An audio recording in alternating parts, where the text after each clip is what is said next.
Hi, everybody. Welcome back to Inside the Music. And I got a special guest today. His name is Brian Walis.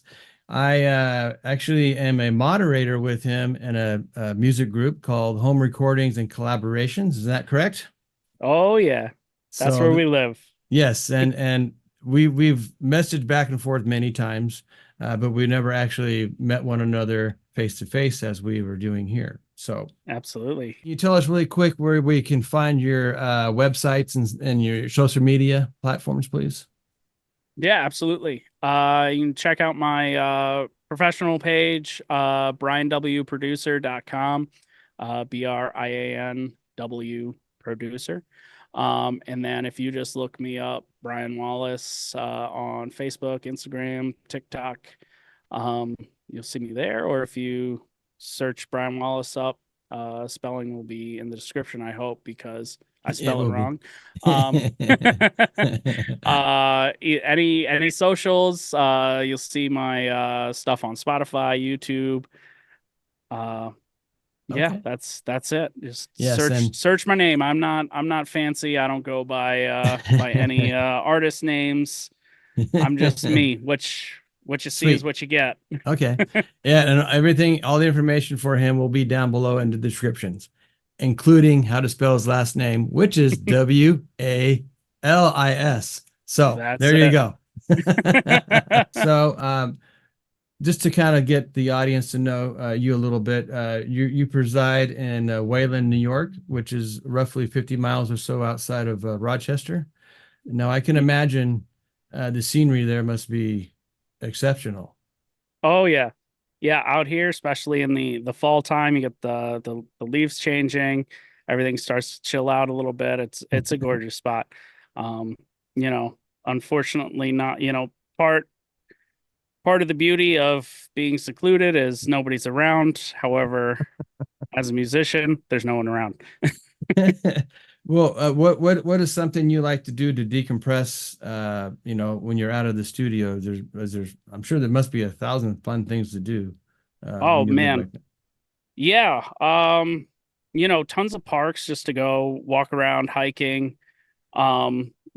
Mostly just let my kids jump all over me and watching them just running all over the place. But yeah, there's tons of hiking trails, outside parks, things like that. Uh, Awesome, you know, taking the kids to some of the national parks around here. It's a great time. awesome. Now, do you guys do snow skiing any of that when it comes to the winter? Uh, you know, Not yet. I'm sure the kids are gonna want to do it when they're a little bit older, but that's not my thing.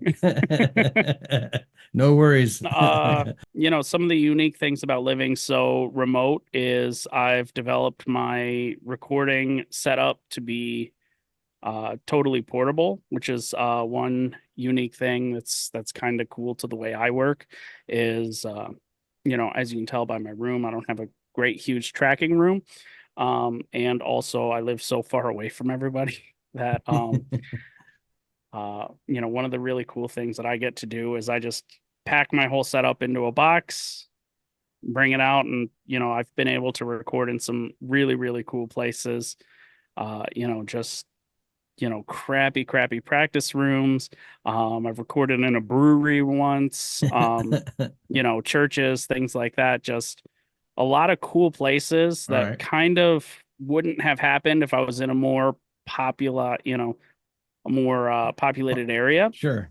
Um, so yeah, that's one of the benefits I think, one just being able to adapt to the fact that there is nobody, right down the street for me.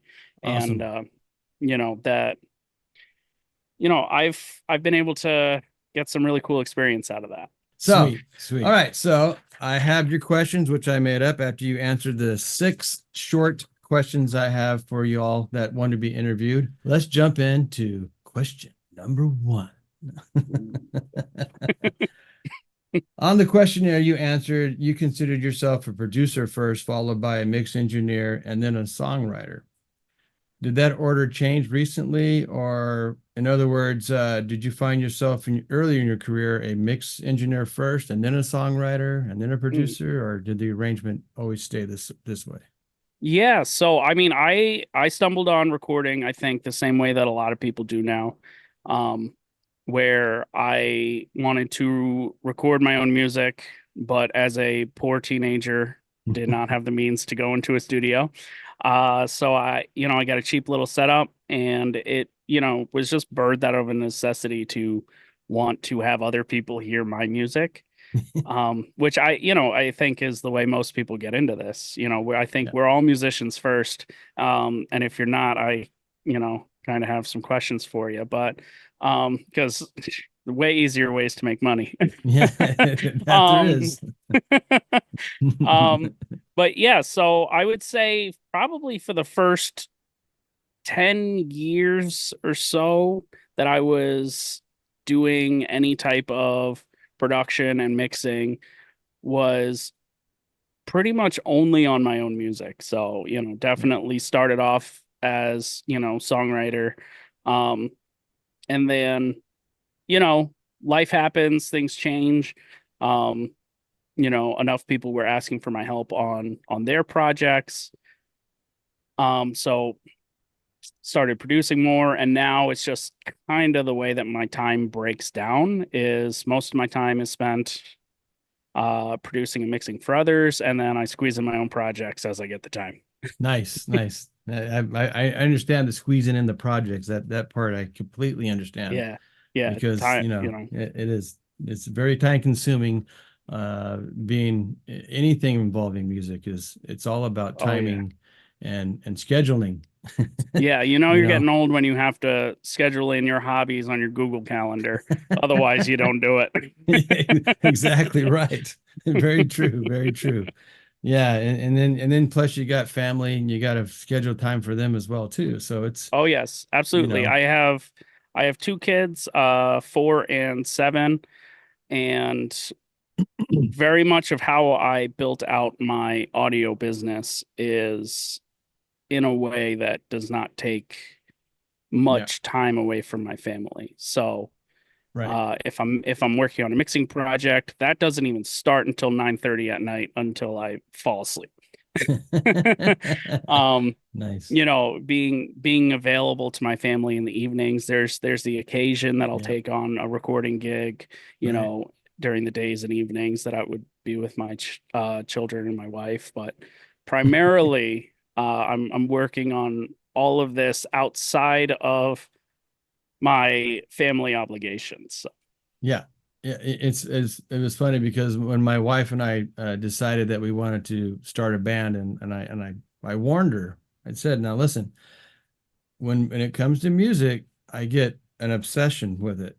And I said, mhm. "So I will go in and get on that guitar and I don't even realize how long I'll be playing, or working on things." So I told her, I said, "So you need to be my boss and come in and tell me when enough is enough." And believe me, it's happened more than 1,000 times that she's got to come in and tell me, "Hey, the kids are going to bed," that type of thing.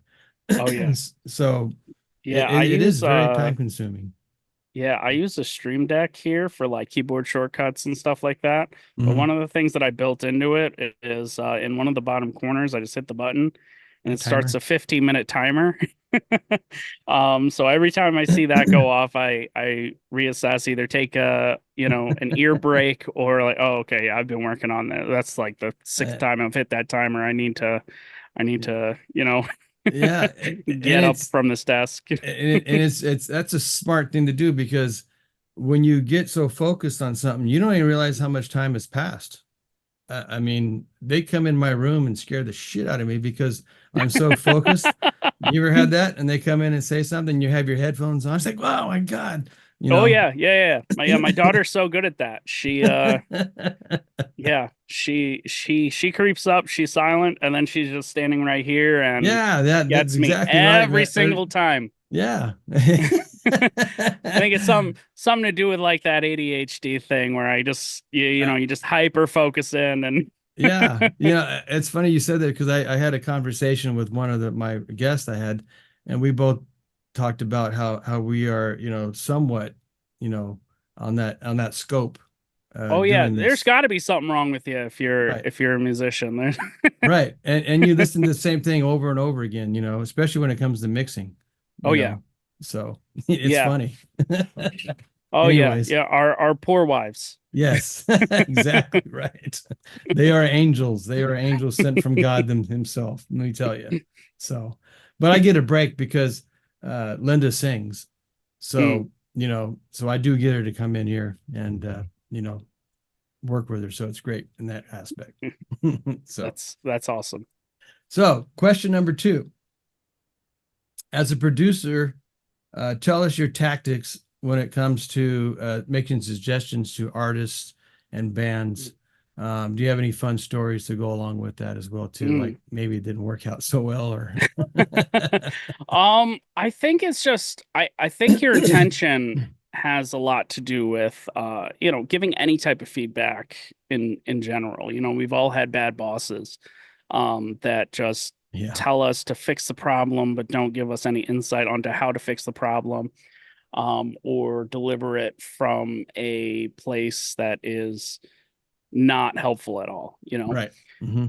So I think, giving any type of feedback and direction, it has to be from a place of I genuinely want this track to be the biggest successful thing that I have worked on to date.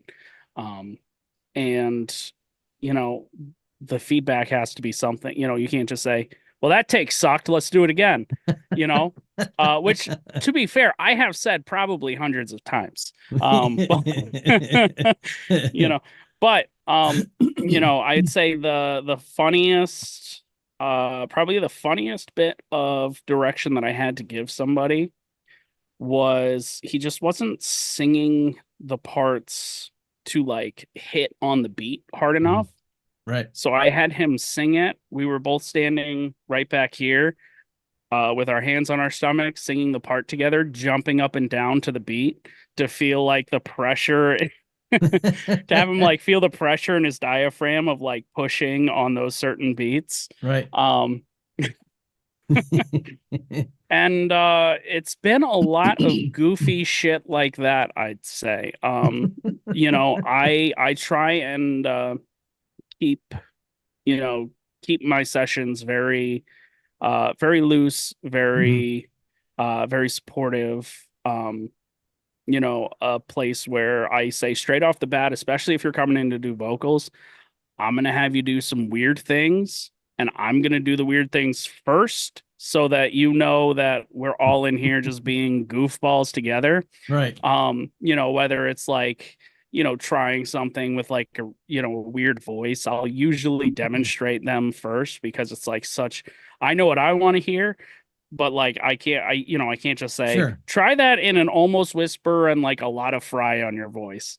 They Yeah, lead by that example, in other words. That's what you're trying to say. yeah, so if there's anything like really like stupid that I want somebody to try, I'll definitely do it first. Right. Um, and I think like a big part of that is also being open Mhm. to suggestions. Right. If we have it's their track, Right. right? First and foremost, unless I'm producing my own music, then I'm arguing with myself, and that's a bad place to be. Yep. Um, but first and foremost, if I'm working with somebody, it's their track. So if they have a Sure. suggestion, try it out. It might suck. It might be the coolest thing I've ever heard. I don't know at this Right. point. So, you Well, know, I, do you ever find that when they hire you, do you ever find them asking for your help before the project even starts? Do you ever have them say that? Oh, I'm really looking for direction to go with something. oh yeah, there's one guy in particular that I work with regularly where I get his, he sends me basically just him playing acoustic guitar and singing, and it's just like a verse chorus, and then we kind of, I wouldn't say co-write because I don't want to be in a place where I'm putting my stamp as a songwriter on Mhm. anybody's music. If you want me to produce, I'll produce, but I'm not really interested in writing with other people because I want you to leave with something that is Yours. all yours. Right. Right. Um, so it's just sort of more of guidance in terms of, um, I'll say, well, it'd be really cool if this part, Mhm. picked up here and, maybe mouth Yeah. out some guitar noises because that's just in general who I am. Um, and just give general ideas for where to go with this song and then Right. say, see if that works for you. Right. Come back, and we'll see what we have. Yeah. Um, again, my goal is not to step on top of their creativity, just to Sure. channel it in Sure. a little bit more of a direct direction. Yeah, and that's kind of how Sergio, my writing partner, how we do things for Linda, uh, is Hmm. that she's got I actually, because I do most of the lyric writing, Hmm. so then I kind of have to come up with the melody, so then Hmm. I kind of set. She gets to listen to my voice, and then we. It's been fun too because Sergio's taken my voice and pitched it, to more her range. So then Hmm. they call me Lady Andy. And it's been fun, messing around with that, but it gives her a better idea. And uh, we had a small moment with the label, and the guy that owned the label wanted Linda to sing a song that he had written. And I asked him, I said, okay, well, can you send over the vocal, what your vocal track, or how you want the melody to go? And so it gives her, well, he goes, well, I don't do that. I'm going to send her over notes. Well, notes are fine. And most people, or maybe some people can go down that route, to where they can figure out the melody, how it's supposed to go using the notes. Yeah. But Oh, like sheet music? yeah, sheet music Oh, type things. okay. But Oh, but yeah. instead of having the sheet music, it was a keyboard going me, me, me, me, that type of Oh, thing. geez. And that makes it, I mean, that's difficult to understand exactly what you want. So Hmm. I told him, I said, well, just record your voice. We don't care what you sound like. Hmm. Just to give her a direction to go. No, he wouldn't do it. And she passed on the project because of it. Yeah, totally. Because there's so much more than notes, Yeah. and there's so much at least, in my history and what I'm aiming to do as a musician first and as a producer is, you know, No, I like your are we idea. are we allowed to swear on these things? Sure, you can Yeah, so swear as much as you it's want. perfect. It's basically, the fuck the notes. Like Right, right. give me the emotion behind it. Yeah, yeah, Especially with today's technology, because if you like flub a note, I can fix that, you right. know, Yeah, and especially in the music I work on where it's all got to be pretty tight and all of that anyway. right, It's like I'm going to fix it, but right. I cannot give you attitude. I cannot put No. feeling behind what you're saying.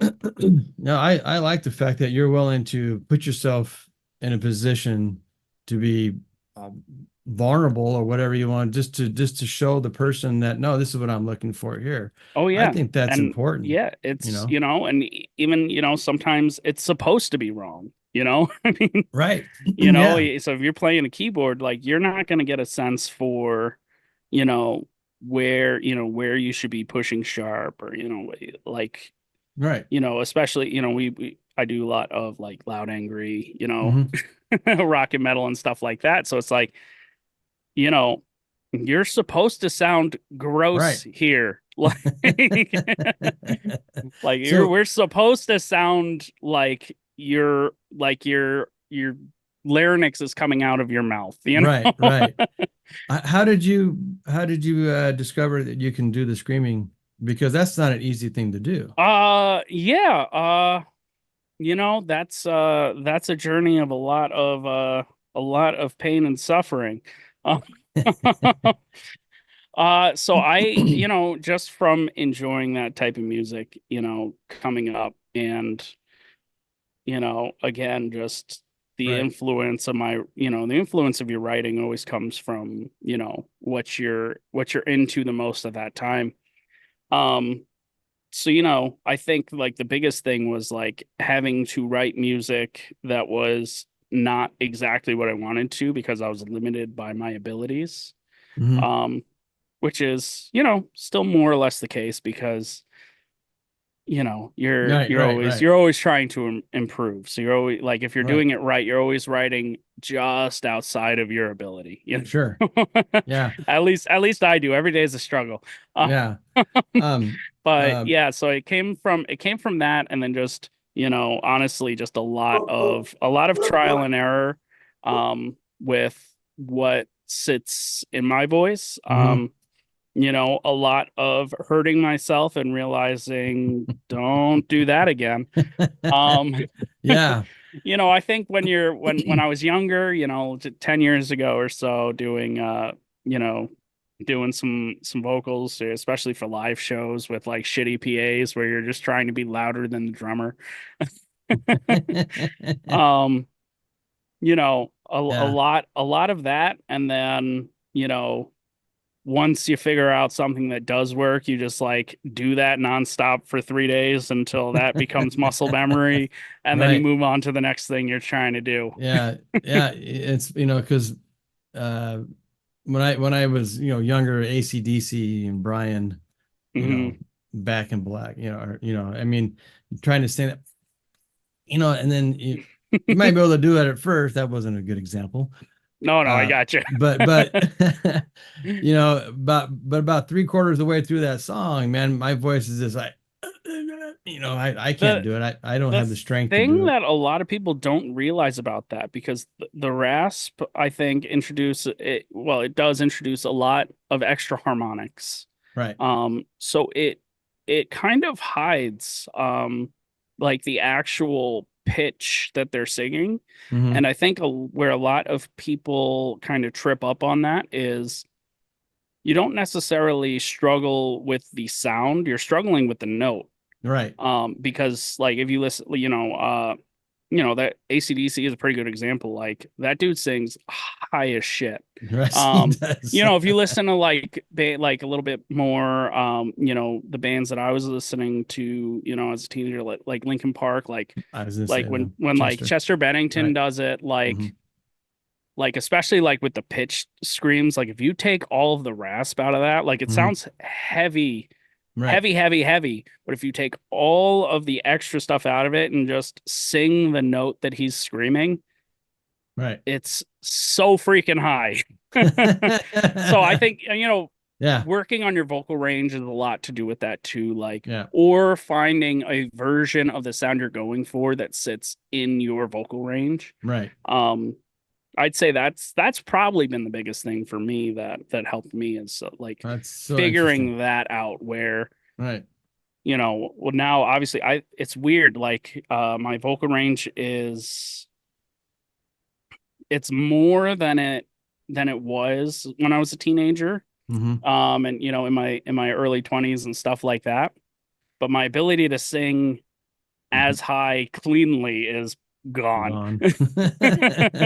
Probably a muscle memory thing with the way that I Right. use my vocal cords on a daily basis. But Well, I used to be able to sing super high, super clean. yeah, Now I can, you know, sing higher, but right, it's right. dirty as hell. I think uh when the older we get, the vocal cords don't stay as wet or moist or something like that, my Hmm. understanding.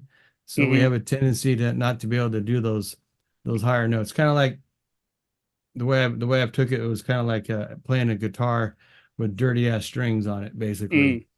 So you're not gonna have that nice bright tone anymore because we get older, we Hmm. get dirtier. So, and Rob Halford, he struggles with hitting those high notes. He can't do it anymore like he was when he was in the 80s. Yeah, good Uh, Lord. so Who wants to? exactly. Tune it down. Let's tone it down a half step, and then we'll Yeah. we'll we'll make it sound like it's the same. So, Yeah. It's you know, yeah, that's it, man. Just mhm, figure out where it feels good. right, Because you know, again, you know, dealing mostly with recording and less with live performance now in my life.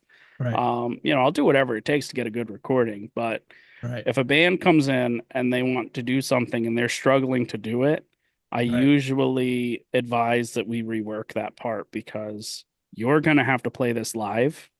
And if you can't Exactly. figure out a version, even if it's different than the recording, we at least have to figure out a version that you will be able to reproduce live. Right. Right. Um, because otherwise they're going to realize that it's all just studio magic. Right. Exactly right too. So, well, that was a fun one, man. I've the first time I've actually talked to somebody in regards to that type of technique or vocal Yeah, training and totally. stuff. So that was great, dude. Thanks. Appreciate that. Absolutely. For sure. All right. Question number 3. When it comes time to be the mix engineer, Mm, do you think being the producer helps make your mix choices easier because you mm. pointed the band in that direction already? Or do you know what I mean? Yeah, totally. So yeah, I look at this from two different perspectives. If I am producing and mixing, I've pretty much made all of the mixing decisions before we even start recording. Um, I like that. I like that, dude. Old school. uh, I think, yeah, so the biggest thing about hiring a producer that I think that is hard to do when you're doing your own music because you got so many things you're working on is you need somebody to just see, the big Right. picture. Right. Um, so, even when it comes down to, picking guitar tones, how the drum is tuned, all this stuff, which yes, does help the mix. I think the easiest thing to do is to just have that one impartial person that is just kind of Mm, constantly zoomed out to right. the biggest picture possible to see how it's all going to work together. Right. Um, so if I'm producing a band, we have the conversation, I get the demos, we figure out, what the vibe, what the emotion, Hmm. everything that we're after. And then once we have that kind of like, centralized vision, Sure. everything that's built around that is built with that purpose. Um, so by the time when it comes to mixing, it's just bringing out everything that we were going for in the recording Yep. stage. Yep. Enhancing Um, enhancing the parts that need to be enhanced. totally. And Yep. that's in mixing in general, that's my Yep. mindset is Yep. just bringing like what's good about this, cool, blow Right. that up. Right.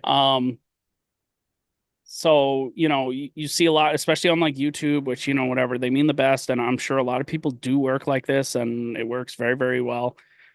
But like you'll see, I'm working on a mix right now and I use, a visual type EQ Hmm. on 5 tracks. And of those 5 tracks, I'm doing narrow notches on 2 of them. And those are the electric rhythm guitars. It's a Sure. hardcore song, super ugly tones.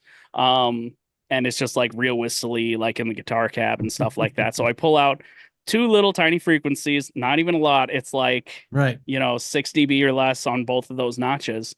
Um, other than that, I don't notch out frequencies. I don't look at what do I need to do to fix this. I'm Right. looking at what sounds good about this and how can I bring that out more. Yeah. Um, I full on agree with this, and it probably about maybe 4 months ago, maybe 6 months ago, probably about the same time I started doing all this YouTube stuff, mhm. is when I realized, hey, jackass, just enhance. Yeah. These people already went in the studio, they recorded it pretty much like they wanted it. These are not DI tracks. So you don't Hmm. get the to go in there and create your own thing. You can if you want to, you still, I guess you could. Hmm. But I kind of took the exact same idea, and just yesterday I recorded an acoustic guitar for a new song we're doing, and the mic choices that I used after blending them together, there wasn't much EQing to do on the acoustic guitar at all because of the choices I made with the Right. mics, Yeah, you yeah. know? I mean, depending on, especially, I mean, acoustic guitar is one of those weird things where it like very much depends on the role that it's playing in the Right, song. right, But like, yeah, I mean, it's usually just, you know, if it's the main central thing, like that should be locked in from the right, beginning, even on these right, guitars. So they did each, so it was like hard pan, left and right, rhythm guitars. right. The biggest decision that I had to make was how much of the 57 mic and how much of the ribbon mic to put in. And then Yeah, once I did that, just bust them together so right, that right, that stays the tone. right. And then EQ, I think I've got like a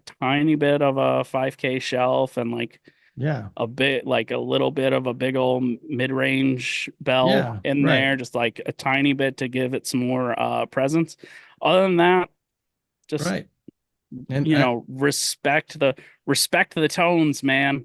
and I even do something that I don't think any, well, maybe some people do, but I do something strange, is that especially like for you when you're recording a live band in a live setting like that, and you might have bleed and the whole thing, Hmm.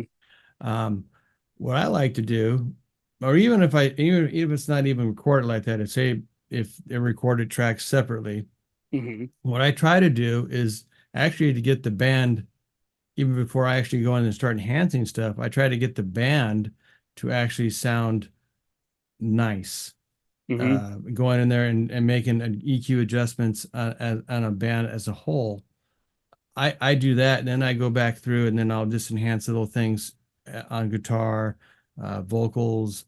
Um, that's what I discovered works for me. Hmm. Uh, is that. So I don't know if maybe if you guys if you do anything like that at all, or Yeah, no, totally. I mean, it's just about like, if you're recording, you want it to sound, as finished as possible, right. as soon as you put mics up. Yeah. And then, a lot of the things, so if I spend a full day tracking drums, I'm spending half of it tuning the drums, Right, and right, setting up mics. right. Um, you know, so it's a lot about that. If we're Yeah, recording guitars, we spend like the sure. first 3 hours is dialing in a tone Right. before we even, start hit record. Right. It's like painting a house. You got to do all the preparations Hmm. beforehand. If you don't do a good job preparing, then the paint's going to fall off. Absolutely. Yeah. So And then yeah, to circle back to the original question. So that's how I approach it when I'm producing. When I'm just mixing a song, if they've either have another producer or they're self-produced and they just want me to mix it. right. Um my biggest thing is I know a lot of people try to make things as easy on them as possible. So they just send me the tracks, I'll mix it, kick it back to everything will be great. And that works, and I've done that a lot of times. But the biggest thing that I'm doing now that I didn't used to do that I think makes the biggest difference, especially if I'm not involved with all of the decisions up front, is I set up a call just like this and we just chat for however long we need to chat for so that I can fully understand the vision and the vibes Sure. and everything. And, because I want to make sure I understand what they were going for before I Right. listen to it and make my own opinions on what they should be going for. Sure. Um, and again, with like metal and things like that, it's always something a little interesting. The one of the last songs that I mixed, they were like, I want to sound spooky. Okay, yeah, hell yeah. And then it's like, again, every decision you make is like, well, this Yeah. sounds good, but like we need to make it sound like there's a ghost in that snare drum, Right. you know? Um, I think yeah, I think having again, even just mixing, which is more or less what I think is tends to be, at least the way that it's currently in the industry, tends to Right. be a fairly technical role. Sure. I don't want it to be technical as a creative. Right. And I think a lot of people feel this way. But we, as people that constantly, especially with the technology now, you have to balance that creativity and that Right. technical mindset. I want to get as far away from the technical as possible. I want to Yeah. be able to sit here, turn knobs, push faders, Right. and Right. chase a vibe rather than a sound. Exactly right. I agree with that 100% too. Uh, and I know the music that you have, it's very on beat and on tone, so Yeah, yeah. I mean, it's all yeah. I right, mean, obviously with the mono rock and metal sound, like right, it's it is a very tight and very kind of polished sound. right. So how you bring that up a notch is figure out how to take everything that Put a little, sort of sucks the life out of it put a little swing into it. and push, push life back into it. And I Right, think like right. a lot of the way, like they said they wanted a spooky sound. So that's okay. Like, so Yeah, I got everything, the kind of, the quote unquote industry standard. If you know me, I hate sure. that term. Yeah. Um, and then from there, it's like, okay, well now let's spooky this shit up a little bit. So it's like a lot of reverbs on the snare, Right. a lot of like reverb throws and delay throws on the vocals, and it's just like, you know, adding stuff that starts to like conflict with conflict with each other. Mhm. Basically, you like build it up. You set like the kind of the foundation of like the sound of Right, whatever right. genre it is, Sure, sure. and then you just blow it up any way you can. Sweet. All right, man. I appreciate that. That was great. Um, Question number 4. Oh goodness, only four. Yeah, only 4. We're moving along, but we're getting there, dude. If you don't mind, could you tell us a childhood memory that connects your music journey throughout your Mhm. life? And do any of the other family members share your passion with music as you do? Mhm. Yeah, I, I know what you're talking about from the questionnaire there. Exactly. Yeah, so I said it in the questionnaire you sent over, but one of my first memories, tied to music is I wrote a rap song with my brother when we were like when I was like 5 or 6. And it was about learning how to tie my shoes. Um, and then yeah, we would do this all the time where we would have like remote controls and pretend they're microphones, and like we'd like have like air guitar on brooms in the living room. And yeah, at that Sure. point, my mom was super into Matchbox 20. So yeah, it was like we were always blasting that CD in the living room and just jumping around, jumping off the couches, doing like stage dives off the coffee table. Sure. Yeah. Um, yeah, man, I that was yeah, and it all comes from, you know, my parents were, big lovers of music. right. So coming all types of different influences there from Matt again, Rob Thomas, Matchbox 20 is still one of my favorites. Um, Yeah. they were really into, No. the Metallica, AC/DC, and then so Right. Beastie Boys, that like the 80s rap and The old um Casio keyboard. Deet, deet, deet. Yeah. oh yeah, no, I love it so much. Beastie Boys is still in my top 5. Yeah. But yeah, there's a lot, I think that I think it'd be weird for somebody I to stumble into the life of a musician that doesn't have some Right. type of deep connection to Sure. it. And generally that comes from uh a lot of people that comes from, their parents, Right. things like that, or they, I think Yeah. it's rare to kind of stumble into it on your own, although, you know, I think you establish your own tastes like as you grow up, Yeah.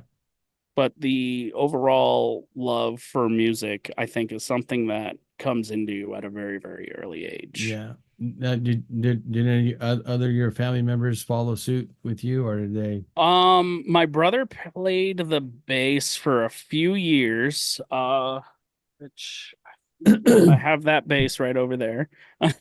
Nice. Um, and Other than that, no, we're just they're huge music fans. Right, right. And I think, as one of the middle children, Okay. fighting for attention, like that kind of performer kind of Right, came out of that. right. Um, Okay.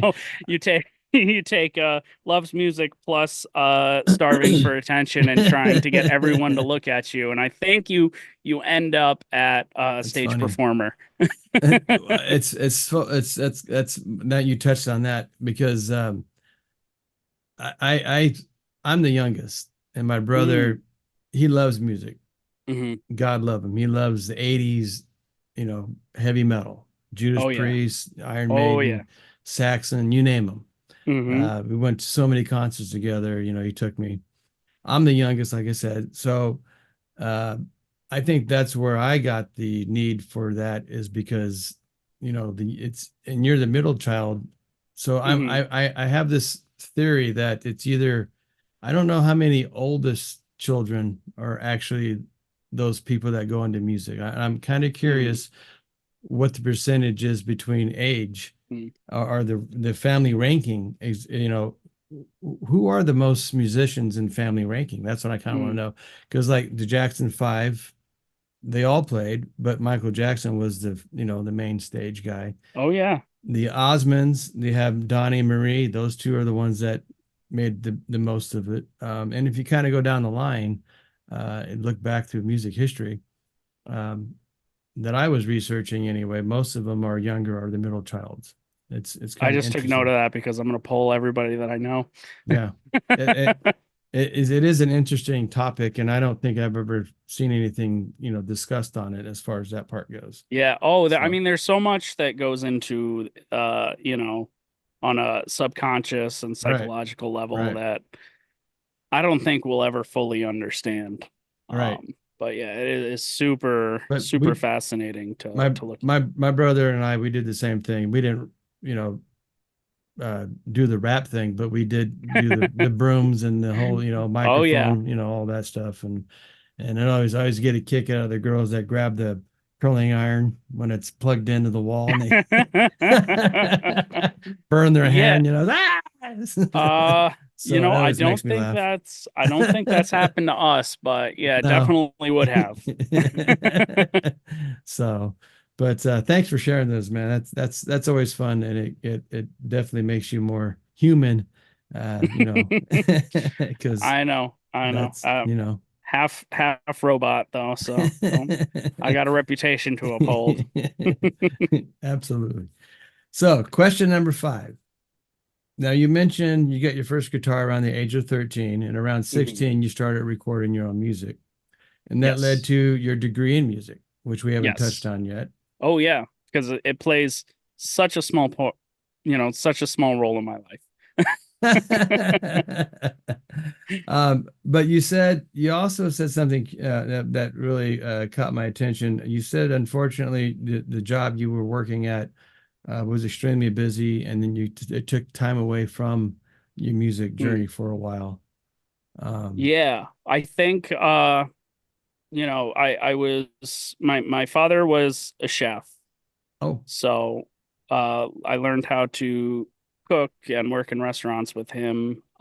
So once I got out on my own, working in restaurants, started managing, got into a really bad place in my life where I was just working way too much.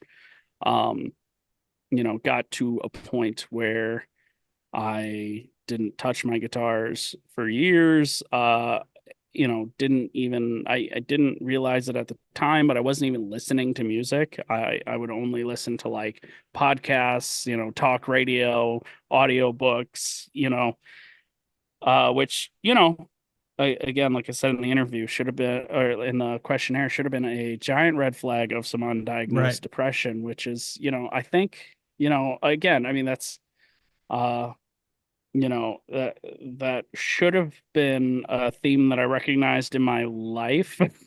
Right. Getting up to this point, in high school is why you listen to sad music because I'm sad. And we're not, especially as men, we're not allowed to be, at that point, Right, you're right, not allowed right, to be emotional. So it's just like, right. listening to music where it feels like, you're not the only one going through what you're going through. Correct. Um, so I think that trend followed me as I grew up, and then hit kind of a critical mass, Right. in my 20s there, where I was just done with, you know, I wasn't Sure. doing anything to enrich my life. Right. Right. It was just constant Uh work, constant, yeah, constant. just and then it was actually that part of it fixed itself, the work end, when we had my son. I remember I was sitting in the freezer at work, at the walk-in freezer, because that's where I went to yell. And I was looking at my phone, and my wife had posted a 8-month picture for my Mhm. son, and I realized how much of that I missed. So it was like that Yeah. day that I started to make the changes in my life to Mm. fix that aspect. Um, so then it became, you know, Yeah. more about my family. Still wasn't doing a ton of music. Um, but still trying to balance, definitely still some of like the mental health things going on. Um, and then my sister passed away, Oh, and that was, really, as far as mental health goes, sure. rock bottom. Yeah. Um, and then just the inability to make sense of what happened, and Mm. how I was feeling about it. So I tried journaling, but as a songwriter for so Mhm. long before any of this happened, my journals became, song ideas, lyrics, things like that. Um, and then I found myself accidentally writing songs because it was such a way for me to put into words things that my conscious brain could not Sure. even begin to understand. So I think that at least the way that I write, I kind of go into a little bit of a trance and just shut my brain off and let what comes out comes out. Right. 9 times out of 10, it's complete garbage, but it's all, Mhm. it's part of the process. It's part of the Sure. the therapy of making music. Right. Right. You Yeah. know, and that's really what got me back into it. And again, it came out of necessity. Again, it was Right. just kind of like a full circle thing where now I had music. I didn't own anything to record anymore. Yeah. I was down to like two guitars. I didn't own any amps Right. anymore. Like, so it just came down to again, rusty on techniques. Again, school, you know, Right. doesn't teach you the But skills that which I think a lot of people think that they will. So it's just right. like a lot of that like rediscovery of one, who I am as a musician, and then to re-immerse myself in like the production and mixing and Right. everything out of necessity to get my therapy. Right. And the more I do this, the more us people in the industry, in this music world, I'm not gonna say industry, the music world, Hmm. mirror one another so much. Oh yeah. It's unfathomable, unbelievably strange. Because I can relate to 90% of what you Yeah, just said there. I don't think I'm unique, and that's You know, that's a really troubling fact for me to wrap my head around, because I know how hard it was for me, and to think about the fact that like how truly unalone, I was in that.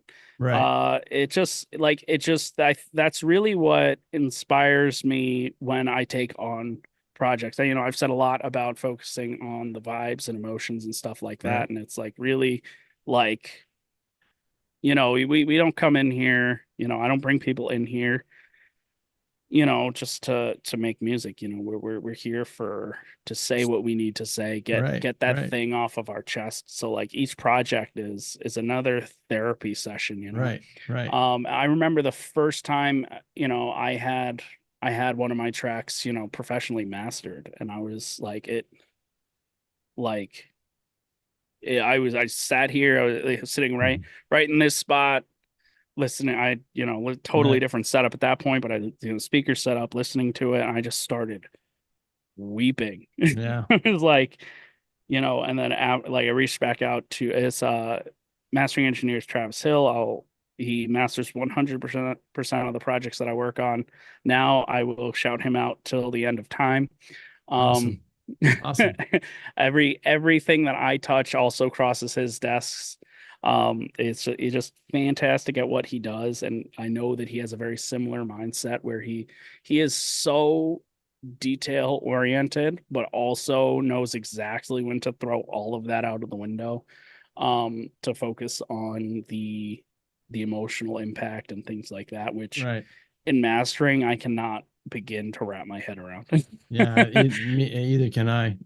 Um, It's a but whole nother he just animal. does it so good, like down to Yeah. like this, like he doesn't think about it like that, but like in a way, like to me, it's like he knows the vibe of all of this various equipment, but like it almost seems like he's like, this compressor is sadder than that compressor. So like it's so wild when he like walks you through his process, and like he doesn't even like it's such an unconscious thing, and I'm that's the goal, that's Yeah. what I'm working towards. And that's what I feel like I do in the mixing stage, which I feel like is producing and mixing. It's so much easier to make those decisions rather than just being confronted with the whole mix. But Right. Right.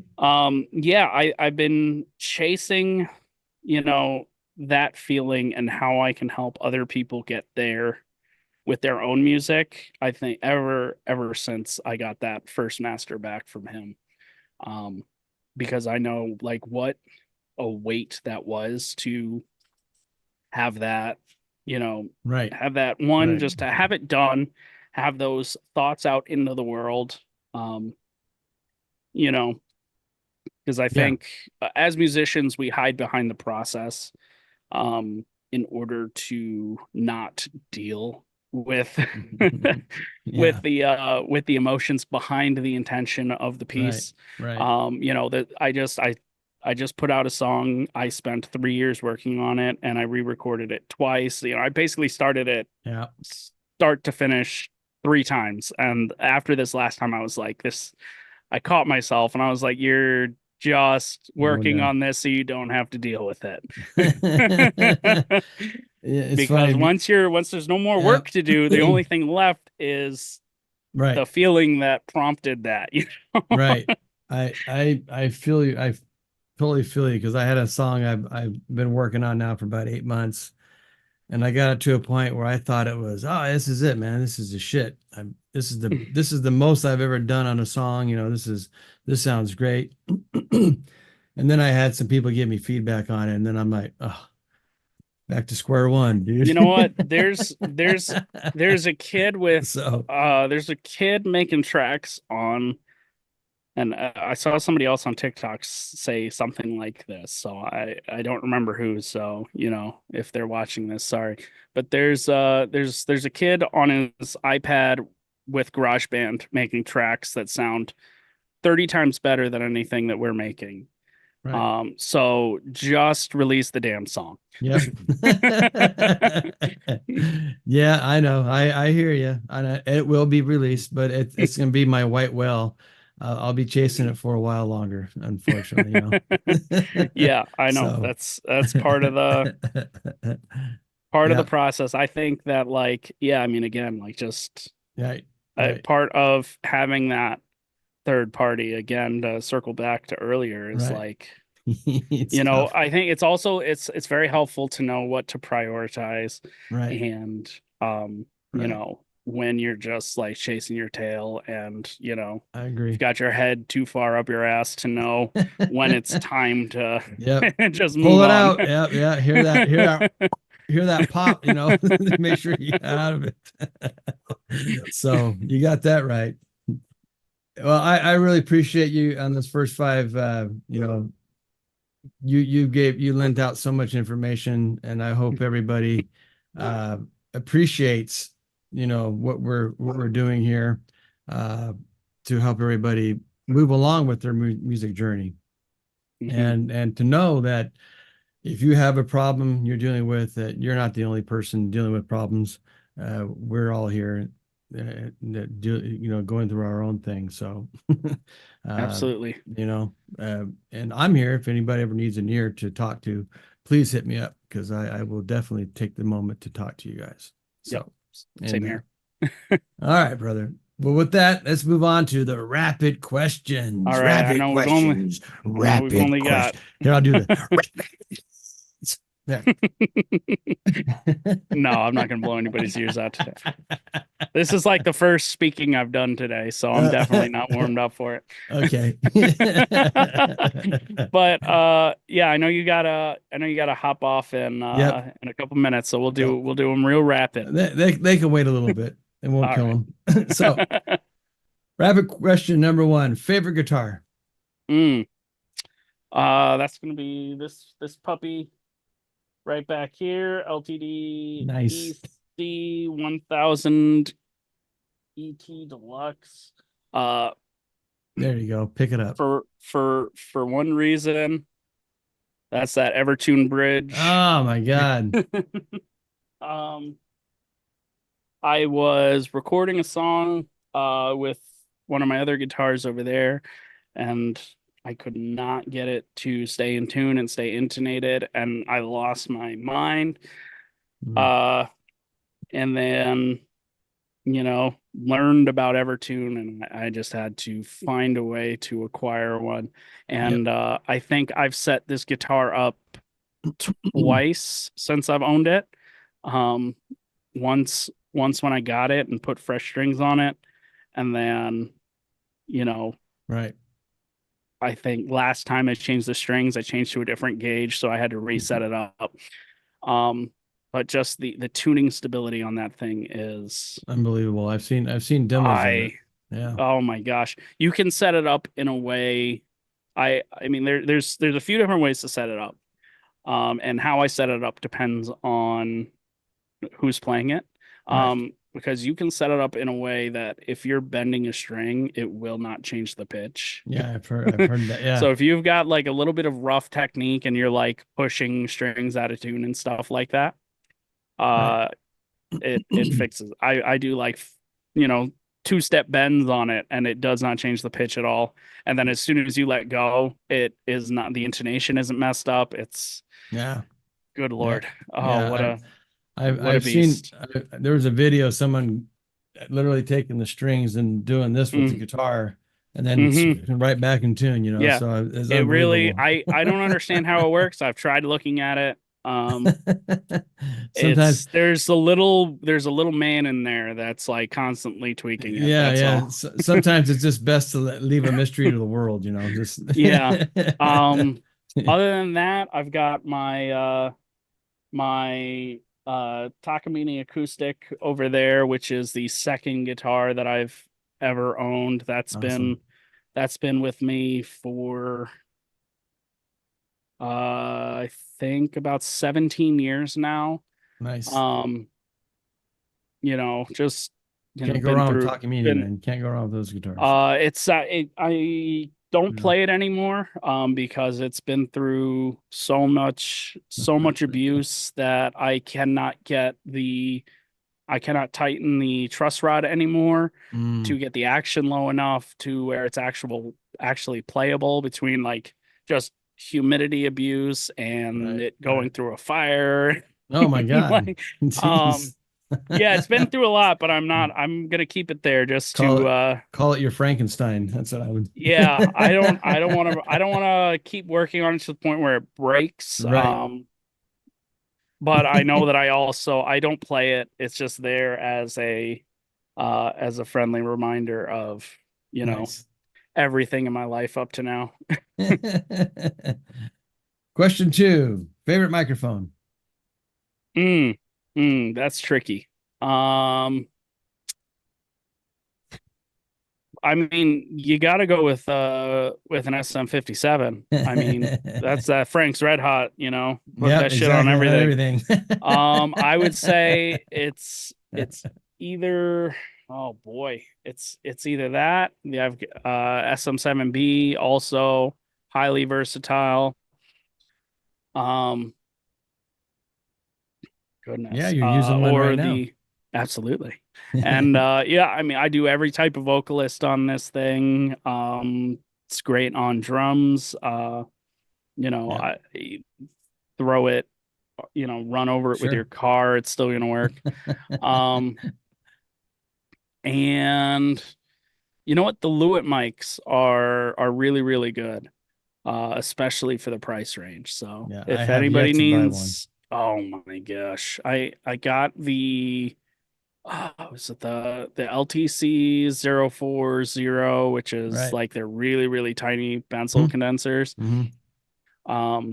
Just because I need an extra set to you know, to to bring with me and throw on some drum overheads and things like that. And Right.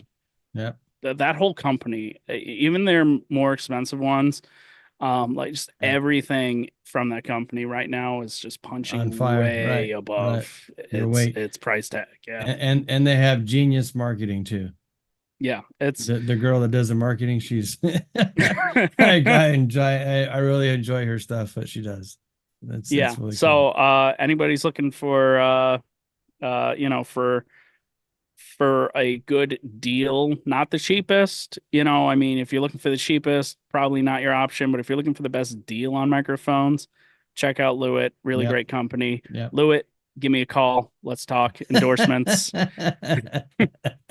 There you go. That's how you sell yourself right there, man. Awesome. Three favorite headphones, which I think probably the ones you have Mm, on your head right there. oh yeah. Um, Those Audient? Or what? these are Or the not Audient. Olo I didn't mean that. S4X Right. open back. They've got the S5X now that look really Sure. cool. Um, these were the first I like nice thing that I got for my studio. Just Sure. like just the first, and they're not even that as far as very, very good headphones. Um, they're again way Above the under rate. what they should be charging for them. Right. Right. Awesome. I remember listening to songs that I've listened to my whole life. Things like listening to like a piano and Hmm. like hearing that one string out of like the three is out of tune. Like just the, incredible transient response. So fantastic to have on your ears while you're like editing drums. Um, Sure. you can hear very clearly when something is off. And just like the level of detail. Right. It's kind of weird to listen to, like, you don't listen on these for fun because everything sounds crazy, but like the things that I struggle with headphones is like stereo image and, Hmm. depth, but Right. these things are fantastic. The That's other ones awesome. that I have over here, which you can see have been with me Yep. forever. Audio Technica Technica. M50X. Been using this particular pair for 12 years now. Wow. And then I've got a whole shelf of the M40Xs over there for tracking.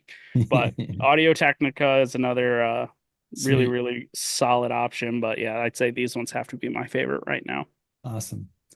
Four, favorite plugin. Mm, mm. That is, that's another hard question. See, none of these are. I overthink. You're starting to see my problem, right? Just the constant analysis. Right. If you're looking for my most used plugin, that's the SSL Channel Strip 2. I've got the SSL UC1 channel strip controller right here. That goes on every single track. I mix between that and I've got a fader port 16. So between these two, I'm hardly ever touching my mouse. Sweet. So again, SSL, hit me up. Um, um, That's Between awesome. that's my most used plugin. I would say my absolute favorite is Low Control.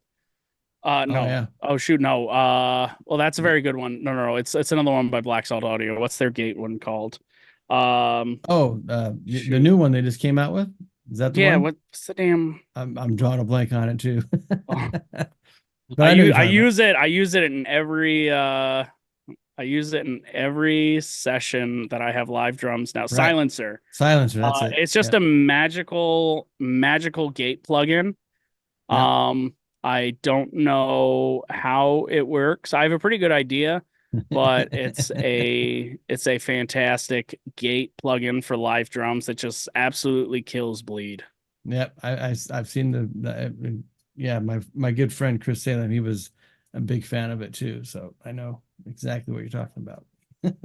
Yeah, I that need whole to check that company they're out. doing, that's Right.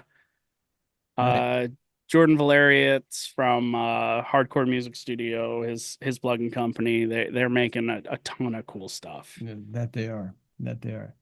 Last one. Okay. Favorite DAW. Mhm. Mhm. I use Persona Studio One. Okay. Nothing wrong with that. In terms of favorite, I mean, favorite is such a crap term. No offense. No That was problem. mean. No problem. No, But you it, know, now that you said that, and it is, especially um, on DAW because I you think it most of just us comes use down to, one, you yeah, it's know. like what do you know the best? Either the best is what you know. What can get, what's in your head out of the Sure. speakers the Right. quickest. Right. And that goes for anything.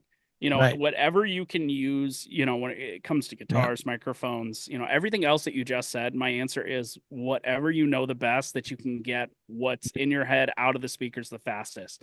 Because the less time you spend on something, the more objective your ears are, and Right. the better result you're going to end up with. Like I said, Yeah. I'm working on a mix right now, and I just know the software in between the tools that I have to mix. Again, my Stream Deck, I've got shortcuts to like pull up plugins, so I don't even go through my list of plugins when I need to add one to a track. Um, just the ease of use Sure. for me, coming from Pro Tools.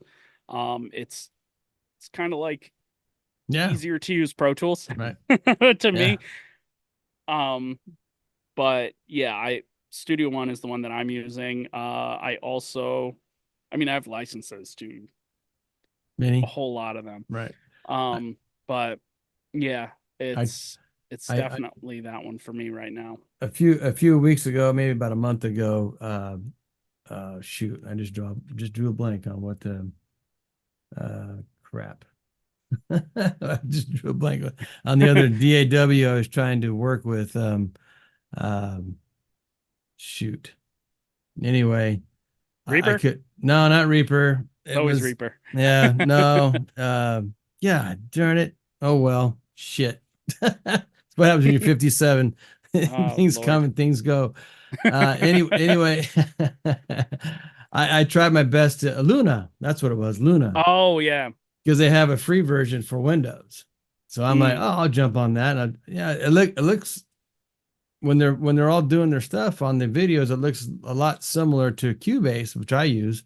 hmm. But no, it's not anything, not even close to Cubase. Yeah. And man, It's I tried it for a week and I couldn't wrap my head around it. So Yeah, I think especially like the longer you do it, like this brand loyalty is just built out of I don't want to have to learn something else. right, right, So it right. has nothing to do with like, and I'm very much not a um one of those, Has to be fanboys for any right, specific right, thing. right. Even though I just called out two companies, if they start making some bad decisions and releasing crap products, I'm gonna redact everything I just said.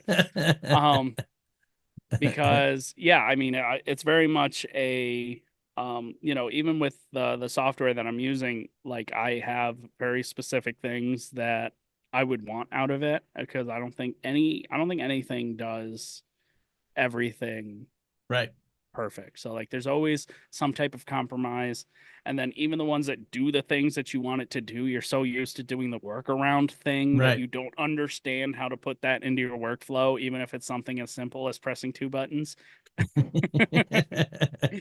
I hear you. I hear you. So yeah, use what you know, make music. Right. Who Right. cares? Yeah. And as I always say, it's better to have a tool and not use it than to need a tool and not have it. Mm. So, you know, Yeah, in other words, I know. think like to expand on that a little bit is just also learn the tools that you have as Yep. deeply as you can, because although sometimes it is very much a situation where your tool is a screwdriver and you're trying to drive a nail. Right. But also maybe that screwdriver has a function where you take the screwdriver off and you put a hammerhead on it and it Right. becomes a hammer. You just don't know about it. Right. Exactly. So I think No, you're right. everything, at least for me, I know everything that I use is way more versatile and functional than I use it for. Mhm. But again, it's just between speed and just Sure. lack of time to just sit around and play with things. Yep. I use it for what I need, and That's it. I find the best thing to fix one problem, and then pretty much only use it for that one thing. There you go. All right, man. Well, I thank you very much for taking the time out of your day to do this. I had a lot of fun. You opened my eyes up to some fun things as well too, with the vocals and all that stuff. So Oh yeah. thanks for Absolutely, sharing Andy. thanks for sharing your music journey with us. And anything else you want to add before we sign off here? No, just like we said earlier, anybody going through it, hit me up, There you go. Me because too. it's Me too. life is hard, everything Yep. sucks. Yep. Let's chat. Let's chat about it. I Make you agree. get you feeling a little better, and we'll make some music. There you go, man. I appreciate you, Brian. Thank you so much. Thank Thank you, you, everybody, Andy. for tuning in to 5 and 5. And y'all take care. Adios. Bye, Bye. guys.